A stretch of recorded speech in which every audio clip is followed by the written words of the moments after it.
வணக்கம்.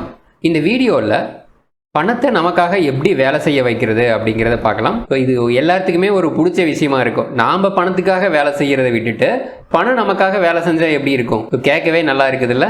வாங்க பார்க்கலாம். அதுக்கு நம்ம ஒரு 5 பாயிண்ட்ஸ் எடுத்துக்க போகிறோம். ஃபஸ்ட்டு பாயிண்ட், நம்ம எல்லாருமே பணத்தை எப்படி கால்குலேட் பண்ணுவோம்? இப்போ 100 ரூபா ஒரு பொருளில் இன்வெஸ்ட் பண்ணுறோம், அது நமக்கு 1 ரூபா லாபம் கொடுக்குது. ஸோ நம்ம என்ன கால்குலேட் பண்ணுவோம்னா, ஸோ எனக்கு இன்றைக்கி 1 ரூபா லாபம் அப்படின்னு தான் மேக்ஸிமம் பீப்புள்ஸ் கால்குலேட் பண்ணுவோம். பட் அப்படி இல்லாமல் எனக்கு இன்றைக்கி 1% லாபம் அப்படின்னு கால்குலேட் பண்ணணும் அப்படின்னா நம்ம எவ்வளோ பெரிய அமௌண்ட்டாக இருந்தாலும் ஹேண்டில் பண்ணுறதுக்கு ஈஸியாக இருக்கும்.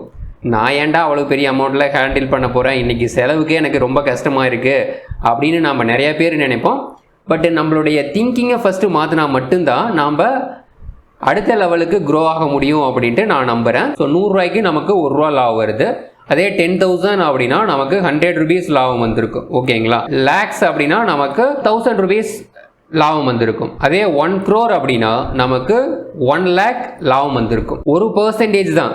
அதனுடைய வேல்யூ இம்ப்ரூவ் ஆக ஆக அதனுடைய ப்ளஸ் மைனஸ் நமக்கு ருபீஸாக கேட்கும்போது ரொம்ப பெரிய அமௌண்ட்டாக இருக்கும்.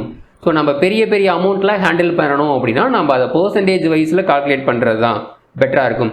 இப்போ நம்ம ஒரு 10,000 இன்வெஸ்ட் பண்ணி நமக்கு ஒரு 100 rupees ப்ராஃபிட் வந்ததுன்னா என்னடா ஒரு 100 rupees தான் ப்ராஃபிட் வந்திருக்கு அப்படின்னு நாம் நினைப்போம்.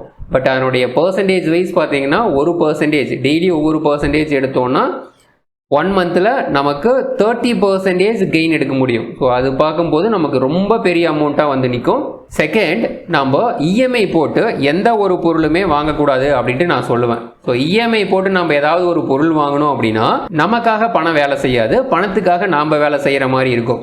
ஸோ பணத்துக்காக நம்ம வேலை செய்கிறத எப்போ நிறுத்துறோமோ அப்போ தான் நம்மளுடைய க்ரோ ஸ்டார்ட் ஆகும். நம்ம வந்துட்டு இப்போ ஒரு ஐஃபோன் வாங்கணும் அப்படின்னா அதுக்கு மினிமம் ஒரு 1 lakh தேவைப்படுது அப்படின்னு வச்சுக்கலாம். ஸோ நம்ம 10,000 மட்டுமே வச்சுக்கிட்டு மீதி 90,000 இஎம்ஐ போட்டு வாங்கணும் அப்படின்னா ஸோ பணத்துக்காக நாம் எந்த ஒரு ரிஸ்க் வந்தாலும் மேனேஜ் பண்ணிவிட்டு நம்ம ஒர்க் பண்ணுற மாதிரி இருக்கும்.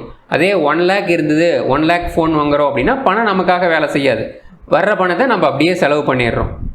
அதே 10 lakh இருக்குது, நம்ம 1 lakh ஒரு ஃபோன் வாங்குகிறோம் அப்படின்னா மீதி 9 lakh நமக்காக ஒர்க் பண்ணும். 1 lakh போனாலும் 9 lakh ஒர்க் பண்ணும். இது நமக்கு பெரிய வெற்றி வாய்ப்பை பாதிக்காது. ஸோ அப்படிங்கும்போது நம்ம அமௌண்ட் அதிகமாக இருக்கும்போது செலவுகள் பண்ண முடியும். கம்மியாக அமௌண்ட் இருந்தது அப்படின்னா நம்ம செலவுகள் குறைக்கணும். இல்லைன்னா வருமானத்தை அதிகமாக்கிறதுக்கு என்ன வழியோ அதை யோசிக்கணும். அப்போ தான் பணம் நமக்காக வேலை செய்யும். நாம் எப்பவுமே பணத்துக்காக வேலை செய்யக்கூடாது. அந்த ஸ்டேஜ் மாறினா மட்டும்தான் நம்ம க்ரோ அன்னிலிருந்து தான் ஸ்டார்ட் ஆகும். கடன் வாங்கி ஏதாவது நம்ம தொழில் பண்ணலாமா அப்படின்னா நான் கண்டிப்பாக பண்ணலாம் அப்படின்னு தான் சொல்லுவேன். அந்த ஃபீல்டில் நமக்கு நல்ல ஒரு நாலேஜ் வேணும். இப்போ பார்த்தீங்கன்னா நமக்கு கடன் ஒரு 10% கிடைக்குது பெர் இயர் அப்படின்னா ஒரு 20% நம்மளால் மாற்ற முடியும் அப்படின்னா நம்ம கண்டிப்பாக கடன் வாங்கி ஒரு பிஸ்னஸ் பண்ண முடியும். கடன் வாங்கிறத விட நான் ஏர்ன் பண்ணுறது கம்மியாக தான் ஏர்ன் பண்ணுவேன் அப்படின்னா அந்த கடன் வாங்காமல் இருக்கிறது தான் நல்லது. இப்போ பெரிய பெரிய நிறுவனம் எல்லாமே நமக்கு கடன் வாங்கி தான் அவங்களுடைய பிஸ்னஸ் க்ரோ பண்ணுறாங்க. அவங்களுடைய சொந்த காசை போட்டு யாருமே க்ரோ பண்ணுறதில்ல. ஸோ கடன் வாங்கி பண்ணணும் அப்படின்னா எல்லாரும் அதை பண்ணக்கூடாது. அந்த நாலேஜ் அதில் கண்டிப்பாக வேணும்.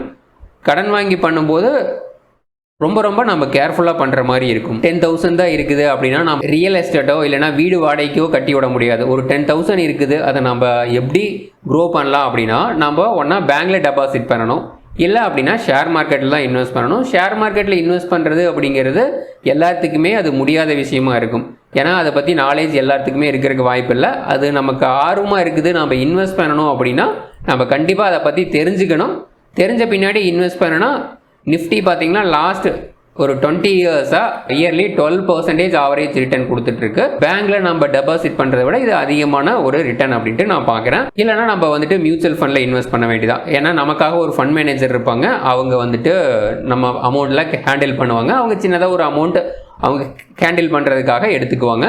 அதை நம்ம கொடுக்க தயாராக இருந்தோம் அப்படின்னா மியூச்சுவல் ஃபண்டில் நம்ம இன்வெஸ்ட் பண்ண முடியும். ஸோ பாயிண்ட் நம்பர் 5 என்னென்னா, இதுக்கு எல்லாத்துக்கும் நமக்கு பணம் தேவைப்படும். கம்மியான பணத்தை வச்சுட்டு நம்ம அதிகமான பணம் ஏர்ன் பண்ண முடியுமானா கண்டிப்பாக முடியாது. என்றைக்குமே இன்வெஸ்ட்மெண்ட் அதிகமாக இருக்கணும், அப்போ தான் நமக்கு ரிட்டனும் அதிகமாக வரும். ஸோ அதுக்கு நம்ம என்ன பண்ணணும்னா ஏர்ன் பண்ணணும்.